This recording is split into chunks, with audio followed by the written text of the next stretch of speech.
उग्रवादियों के इन्होंने मुकदमे वापस लिए तकलीफ से। ये भाजपा, ये it is Bhajpa, run by Yogi. नहीं, यहाँ नहीं होना, मुद्दे को डाइवर्ट कर रहे हैं।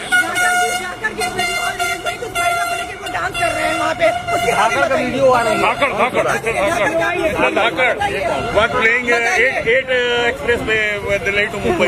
अरे उनको मिलेंगे, ये इसमें कोई बचेगा नहीं।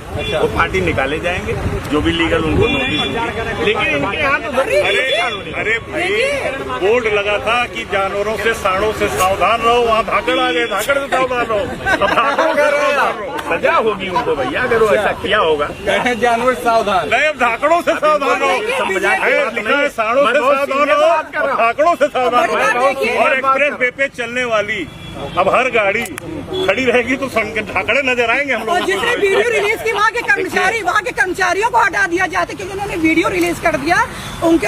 अभी देखिए कल उन्होंने क्या किया, कहना है मोदी जी के गवर्नमेंट ने कि जिसने वीडियो रिलीज किया वहाँ के टोल प्लाजा के जो है तीनों कर्मचारियों को उन्होंने हटाने का काम। कार्रवाई धाकड़ पे होनी चाहिए, कार्रवाई कर्मियों पे भी होगी। लेकिन बड़ा मुलायम सिंह मुलायम बहन मायावती के साथ बेरी वीआईपी गेस्ट हाउस से मुलायम सिंह ने क्या करवाया तो पता है? क्या कराया बताइए ना, क्या कराया? अगर ब्रह्मदत्त द्विवेदी नहीं पहुंच जाते तो बहन मायावती हो सकता है जीवित न रहती और कोई कुकर्म नहीं था जो न कर मुलायम सिंह की गवर्नमेंट। फ्यूचर की बात करिएगा अभी तक। अरे वही फ्यूचर, अरे इतिहास से सबक सीखिए मैडम।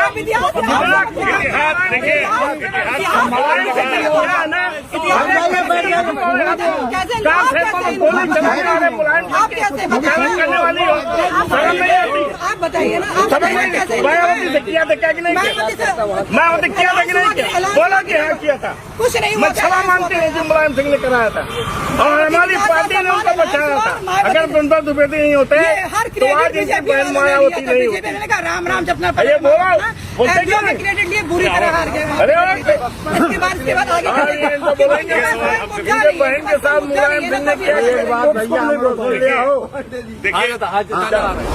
इन सभी दलों के नेताओं से पूछना चाहता हूं कि ये भ्रष्टाचार कब खत्म होगा? चाहे भाजपा की सरकार हो, चाहे सपा की हो, चाहे बसपा की हो, चाहे जिसकी हो, ये हमको बता दे ये भ्रष्टाचार कब खत्म होगा? ये जितनी भी राजनीति कर रहे हैं सब वोट के लिए कर रहे हैं और देश की जनता को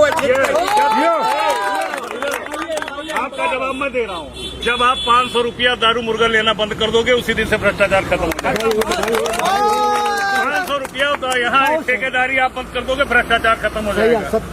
हाँ बोलो, आप उसको बताओ कि ये लेते हो 5 किलो राशन हो या मुर्गा 500 रुपए हो, उन बेहूदे लोग लेते होंगे जिनको की अपने देश से, अपने गांव से, अपने देश से मनता न होगा।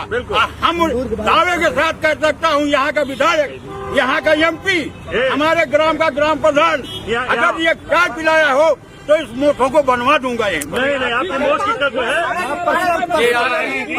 5 किलो राशन जब लेना आप बंद कर देंगे तो कम से कम अपने आप एक तो आपने 15 माला पहन रखा, बहुत खतरनाक पत्रकार हो यार। सवाल ऐसे करते हो मूछों पे ताव दे रहे हैं। ये हमारे काका हैं, ये जो कहेंगे सब सुनकर ये भी सपा की सरकार बनाने में साथ रहे हैं अभी तक। मोदी सरकार जो है वो लाना चाह रही है जैसे प्रजा और राजा हुआ करते थे, क्योंकि बीच में सब खत्म हो गए राजा प्रजा जो है। लेकिन ये 5 किलो अनाज दे करके आपको भिखारी बना रहे हैं।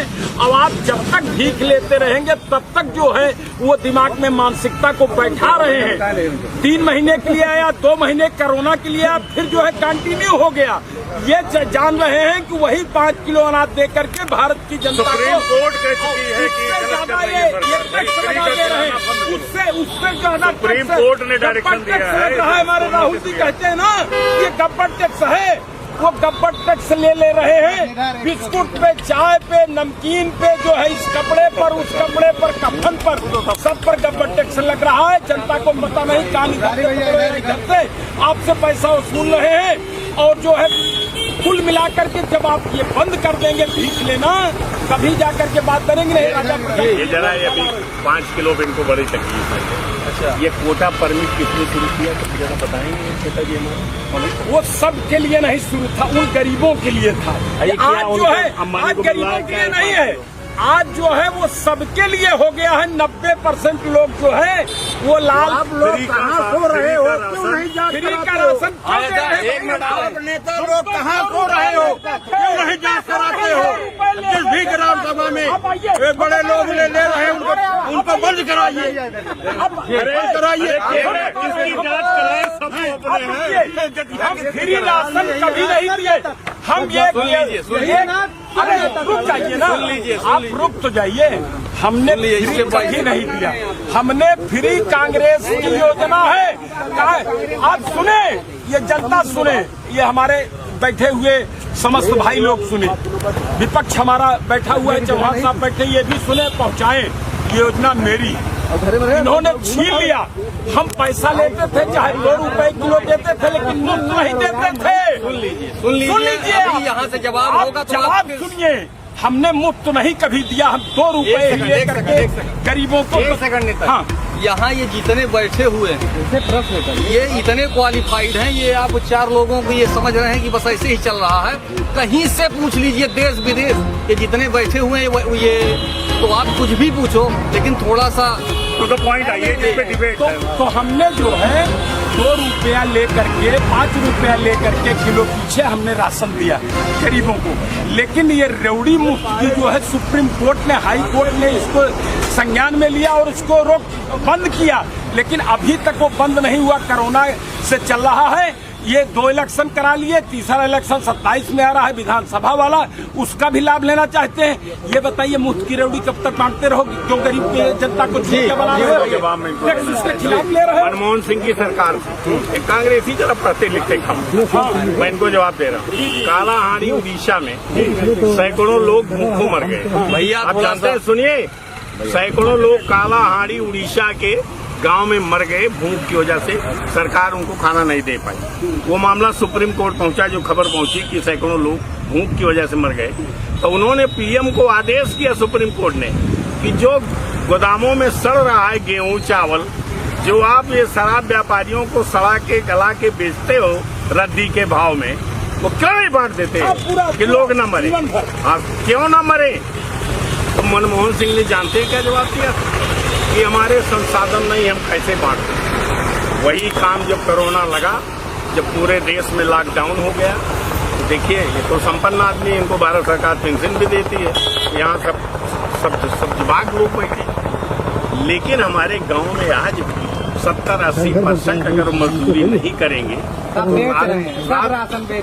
को खाना नहीं बनता, समझे कि नहीं? सुनिए, मोदी जो पीएम मनमोहन सिंह ने कहा था कि हमारे पास संसाधन नहीं है ये गेहूं चावल बंटवाने का, उसको मोदी जी ने कोरोना काल में लॉकडाउन में घर घर 5 किलो पहुंचा।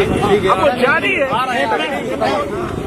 अभी दादाजी ने बहुत अच्छा सवाल उठाया था कि भ्रष्टाचार कब खत्म होगा। भ्रष्टाचार तब खत्म होगा जब जनता ईमानदार होगी। मैं आपको एक वाक्य बताता हूँ। सन 2021 में चुनाव हुआ पंचायत का। विश्वविद्यालय छोड़ने के बाद मैंने पहला चुनाव अपने कैरियर का लड़ा, तो उस चुनाव को लड़ने के लिए 55,000 का खर्च जो है तय होता है। लेकिन 55,000 के में खर्च में जो चुनाव लड़ता है तो जनता कहती है कि आंधी के आगे बेना का लहे। जब आप चुनाव में काफिला देखेंगे, गनर देखेंगे, मैं 5 करोड़ 50 लाख खर्चा करके चुनाव लड़ूंगा तो वसूलूंगा गैरों से, वसूलूंगा आप ही से। पहले जनता ईमानदार है। ऐसे जनप्रतिनिधियों को तो जाकर गंगा में डूब के मर जाना चाहिए। बिल्कुल, इस विधानसभा क्षेत्र के, इस वाले की, उस वाले नहीं, सब के नहीं। हाँ, तिलोई वाले कहा था, मिट्टी वाले कहा था, सबको मैं कह रहा हूँ ऐसे जनप्रतिनिधियों को गंगा जी में कूद के मर जाना चाहिए। पहले जनता को मर ऐसे जाना सुनिए, चाहिए। जनता क्यों मरेगी भाई? देखने वाली जनता को मर जाना चाहिए। वो दर्द अपने है। जात के महापुरुषों की तस्वीर देख करके, अपने जात का प्रत्याशी देख करके वोट देते हैं। अपने वर्ग का प्रत्याशी देख करके वोट दोगे, अपने जात के महापुरुषों की तस्वीर बेचने वाले वोट दोगे, तो पहले जनता भ्रष्ट है कि नेता भ्रष्ट है? नेता वही चाल चलता है जिसमें कोठियां फंस जाए। राजनीति में रण में उतरने का केवल एक लक्ष्य होता है, विजय या वीरगति। नेता जैसे साधेगा, जैसे आप साधोगे वैसे वो साधेगा। जिस ओर जनता चलेगी उसी तरीके का जाल फैलाएगा नेता। तो पहले जनता में सुधार होना चाहिए, नेता भ्रष्ट नहीं है, जनता भ्रष्ट। भैया सुन लीजिए बीजेपी से हम ये पूछना चाहते हैं हाँ पूजा बात कि हर जगह नॉर्मली जगह यहाँ तक पुलिस प्रशासन लगी रहती है। वहाँ पहलगाम में हमला हुआ, वहाँ काहे नहीं लगी थी? वहाँ ऐसे कैसे हो गया? और उसके बाद हो भी गया तो बिहार जाके मोदी वहाँ क्यों हंस रहे हैं? मोदी वहाँ प्रचार कर रहे हैं। ये घटनाएं तो पूरे देश में होती हैं, रोज हो रही, आज भी हो रही, होती बता रहे, उसका दूसरी होती रहेंगी भी। मैंने आपको बताया जिम्मेदारी है सर, उसी जिम्मेदारी का जवाब सरकार ने दिया। अच्छा एक बात बता, रैली कर रहे थे वो नीतीश जी के साथ, बिहार में रैली कर रहे थे।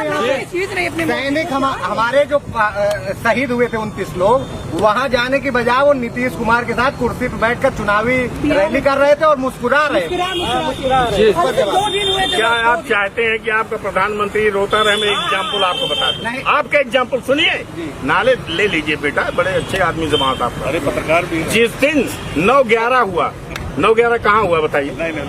9/11 हिंदी में 9/11 अमेरिका में हुआ। 4 जहाजों ने अमेरिका की ऐसी की तैसी कर 5000 लोग मारे गए। आप रीगन जानते हैं कहाँ थे उस समय? बुश, जूनियर बुश एक स्कूल में भाषण कर जब वो घटनाएं घटी, उनका वर्ल्ड ट्रेड सेंटर ध्वस्त हुआ। जाके कांग्रेस बताया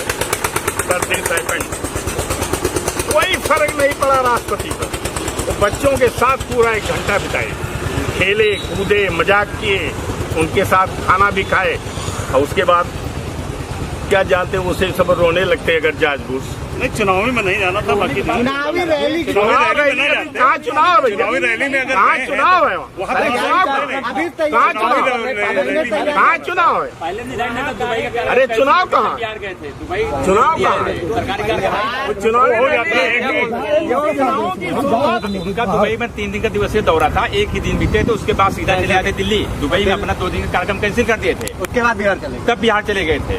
2 ही दिन तो हुई। अरे यहाँ करके यहाँ सारा इंतजाम कर दिए कि हमको। अरे पुलवामा में जब हुआ था तो उसके दूसरे दिन बीकानेर में जाके उन्होंने कहा था घुस के मारूंगा। वो उनका स्टाइल है। हाँ, वो उनकी एक स्टाइल है कि उनको ब्रांडिंग कहाँ से मिलेगी। वो अपना, जैसे पुलवामा जब हुआ था, आपको याद हो, पुलवामा कांड हुआ था, उसके ठीक अगले 2-3 दिन में बीकानेर से उन्होंने कहा था कि घर में घुस के मारेंगे, इसका बदला लेंगे। वो उनका एक तरीका है। वो 12 बजे नोटबंदी पर, जैसे शोले फिल्म में आता था ना, वो एक कहानी है शोले फिल्म वाली, तो गब्बर सिंह टैक्स अभी इन्होंने नाम लिया, GST। तो वो 12 बजे रात में नोटबंदी जारी करेंगे, 12 बजे वो GST जारी करेंगे। वो जो है चुनाव के अगले दिन अगर कोई घटना होगी, सेना का कहीं वो घटना होगी सेना के साथ, तो उसका पॉलिटिकल फायदा लेने वो मंच जरूर कर जाएंगे, सेना के बीच में नहीं जाएंगे। अरे ये तो यार, मैं अभी यही तो पहले से ये तो शुरू से पूछ रहे हैं। 71 में इंदिरा गांधी ने किया, फिर आगे अरे आज मोदी में, फिर इंदिरा गांधी में फर्क क्या है? कांग्रेस और भाजपा में फर्क क्या है? यही तो देश की जनता परेशान है। यही तो देश की जनता परेशान है कि मोदी के किसके हाथ में नहीं तो मोदी जी के। तो श्रेय किसको मिलेगा? मुलायम सिंह को? नहीं श्रेय, अरे श्रेय आपका जीवन श्रेय लोग, भाई श्रेय कौन ले रहा है? आप सेना के कैंप में जाते, बिहार की बजाय आप हेलीकॉप्टर उठाते, जो आदमपुर आप 10 दिन बाद एयरबेस में गए हैं, आप उसी समय कहते हैं कि हेलीकॉप्टर अब उतरेगा जब भारत के सेनाओं के बीच में। ठीक है, आपके करने से जनता गुमराह है, बस इतना मैं कहना खत्म होने वाला है। सुनिए, 11वां साल। मैं इन सभी नेताओं से केवल एक प्रश्न ये पूछ रहा हूँ कि किनका मुखिया रोता हुआ, दौड़ता हुआ, भागता हुआ आया है जब भी कोई हादसा हुआ है देश में? कोई एक नेता बता दे मुझको, चारों में से कौन रोता हुआ आया है? क्या फिर सवाल करते हैं? अगर बता दे जहाँ हादसा हुआ होगा कहाँ घटनाक्रम में। अभी रात में किशोरी लाल शर्मा 3 लोग मरे थे, यहाँ के सांसद अभी रात में आए, रातों रात आए थे। बताओ, आप ही क्षेत्र में जहाँ का सांसद आपको पता नहीं है और आपको घटना बता दें। यही तो कल्ले कोटेदार था, उस समय हमारे SDM साहब साथ थे और कल्ले कोटेदार के यहाँ बम धमाका हुआ था। रात में सुशील कुमार श्रीवास्तव एसडीएम थे, हमसे कहे 3 सेल की टार्च लेके आओ राहुल जी का, उसमें हम भी रहेंगे। उस प्रोटोकॉल में बता राहुल गांधी यही सांसद थे, हवाई जहाज स्पेशल करके कल लेके आए थे देखने, मैं गवाह हूँ। प्रियंका जी फर्जी बात करते हैं आप लोग, कौन आया? अरे तो ये कहने का था कि एक दीवार गिर गई थी। हाँ, स्मृति दी गई, नहीं स्मृति दी गई, सुनिए स्मृति जी का एक शर्मा मिनट, मंत्री कल गए 8 लाख दे के आया। वो एक पहला प्रभारी मंत्री हाँ, वो आया, तारीफ, 8 लाख उसकी तारीफ है, उसकी तारीफ की जानी सांसद भी चाहिए। नहीं, हारी हुई सांसद अरे उसकी तारीफ है सर। घर गई तो आप किशोरी लाल नहीं किशोरी लाल की नहीं, मैं मैं एक घटनाक्रम बता रहा हूँ, मैं दीदी की भी तारीफ कर रहा हूँ। आपके मंत्री सतीश शर्मा थे, उनकी भी तारीफ कर रहा हूँ, जो गए उनकी तारीफ। आपने कहा कौन जाता, मेरी पार्टी नेता नहीं कोई, लेकिन गए थे तो उसकी तारीफ में कर रहा हूँ। जो अच्छा है वो अच्छा, जैसे वहाँ घटना घटी और वो स्पेशली दिल्ली से आए हैं किशोरी जी। स्मृति जी का प्रोग्राम बना था पहले, किशोरी यही है, वो दुर्भाग्यशाली घटना थी, लेकिन गए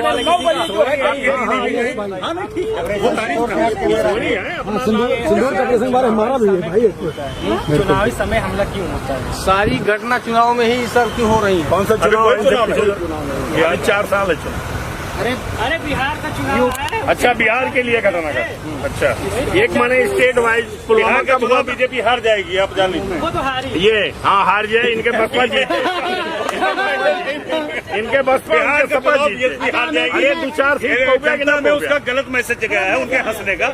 मैं वहाँ तमाम लोग हैं बिहार के, और यहाँ से भी कई साथी हमारे बिहार गए। आपकी बिहार का चुनाव जो है इनको बताई, आप कौन सी पार्टी में नहीं? आम आदमी है, आम आप आदमी कौन बताई? समर्थक कांग्रेस के, काय के सपा के, तो सपा घुमा कैसी सीट मिले वहीं बिहार में? अरे भाजपा के जो मिले हम तो सरकार बनाने जा रहे हैं, मुख्यमंत्री बनने जा रहे हैं 2027 से मुख्यमंत्री अखिलेश यादव। आज भी हम बिहार की सरकार राज्यों में हम सरकार में भाजपा हार जाएगी। मैं बता रहा हूँ, भाजपा वहाँ भी जीतेगी, पश्चिमी बंगाल में जीतेगी, और यूपी में और 50 सीट से ऊपर सपा नहीं जाएंगी। जहाँ यूपी की बात बना, 27 का चुनाव बता रहा हूँ। ये जो फैला रहे हैं, एक बार चढ़ गई काट के आड़ी, संविधान खतरे में है। आप कहाँ गए संविधान? अरे यार सिंदूर क्या ऐसे ही होता है, हम जनता है, जनता की बात नहीं, जनता की बात नहीं। ये भाषा ये उनकी होनी चाहिए जो बैठे हुए, नीचे वाले की नहीं। जानते हैं सवाल करिए, सवाल करिए। पहले सुनिए जब सब आप ही जानते हैं कि आपकी आवश्यकता नहीं है। चुनाव जीतना इनको आ गया है, ठीक है, अपनी मशीन बीजेपी वालों को। अच्छा, ये अपनी मशीन से लेकर के चल रहे हैं। जनता चुनाव नहीं जीते, जिसमें बैलेट पेपर चुनाव करवा लेंगे, बैलेट पेपर से मोदी जी चुनाव हार जाएंगे। 1,000 बैलेट पेपर से कराएंगे तो चुनाव हार जाएंगे। अरे भैया, अभी पंचायत के चुनाव वहाँ हुए, महाराष्ट्र में, यूपी में हुए, बैलेटे से हुआ ना, वहाँ कई सीट पाए हैं कांग्रेस वाले, यही अमेठी में बैलेटे से चुनाव भरा नगर पंचायत के कई सीट पाए हैं, एक को सपा से जिताए हैं भैया, बैलेटे से भरा। अमेठी जीता, गौरीगंज जीता, मुसाफिर खाना जीता, ये जीता दलमऊ जय, अरे जय जीता, जय जी एक से जीता आ जाए, वो हमारे मंत्री जी जीता है। हिंदू और इनको मुस्लिम बैठ के वहाँ भाषण दे रहे हैं। इसके बारे में इनके मंत्री ने कहा था। अरे मंत्री सदुर कहे तो मंत्री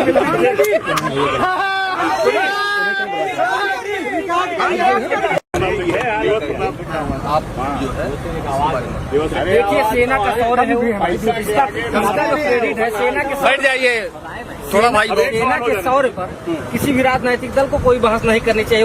उनका क्रेडिट अपने आप उन्हें लेना चाहिए। इस पर मैं बहस नहीं करना चाहता, इस पर न कोई सवाल। ये इंडियन आर्मी के किसी भी नेता या जो है पार्टी जो भी हुआ, इसके ये कह रहे हैं कि आप ले रहे हैं क्रेडिट। भैया, हर पार्टी लेती है, पूरे दुनिया में जो भी नेतृत्व रहता है, प्रधानमंत्री या राष्ट्रपति, क्रेडिट उसी को जाता है। हारने पे डिस्क्रेडिट जाता है, जीतने पे क्रेडिट जाता है। रूस को क्या पुतिन को मिल रहा है डिस्क्रेडिट की नहीं मिल रहा है? यूक्रेन में फंसे 3 साल से, तो इसी से मिलता है। This is very normal. सवाल करिए इन तीनों पार्टियों से, बसपा, कांग्रेस और समाजवादी, सिंदूर ऑपरेशन से इन तीनों पार्टियों को दिक्कत क्या हाथ उठाया नहीं जाता कि इतनी दिक्कत क्यों हो रही है? हमला पाकिस्तान पे हो कहाँ इनको दिक्कत हो रही है? तभी तो ये सवाल उठा रहे हैं, तभी तो सवाल उठा रहे हैं। सवाल उठाना ये लोकतंत्र है। सवाल सब उठा सकते हैं। तब भाजपा ने आपको भेजा नहीं था जब इसका जवाब हो चुका है। मोदी जी के ब्रांडिंग और ट्रम्प की मित्रता पे हो रही है। गांधी जी जैसी नेता थी कि जो 24 घंटे के अंदर पाकिस्तान को हिलाया था। आयरन लेडी सुन लीजिए, 90,000 कितना सैनिक वहाँ चलिए ठीक है। 90,000 सैनिकों को वापस कर दिया। पहला इंदिरा जैसी एक सेकंड चलिए हो गया। चलिए अभी आपने देखा ये बसपा भाजपा कांग्रेस भाई साहब चुप रहा है एक मिनट। अभी आपने देखा जनता जनार्दन और आपके सामने भाजपा सपा कांग्रेस सभी जो है पार्टी के आप देख रहे हैं बैठे हुए हैं। जो भी हुआ बातचीत हुई, जो जिसके द्वारा भी टीका टिप्पणी की गई है वो वक्ता के खुद के हैं। चैनल से कोई लेना देना नहीं है। चैनल किसी भी प्रकार से सत्यता की पुष्टि नहीं करता। जिनके द्वारा जो भी टीका टिप्पणी की गई है उसके जिम्मेदार चाहे जनता हो और चाहे नेता हो। ऑपरेशन सिंदूर कार्यक्रम था। इसका उद्देश्य ये था कि जनता की और नेता की क्या है जो है क्या जनता के बीच में माहौल है और नेताजी के द्वारा सवाल जवाब जो भी हुआ आपके सामने है। फिलहाल मैं त्रिपुरारी पांडे, NDTV लाइव, गौरीगंज, अमेठी।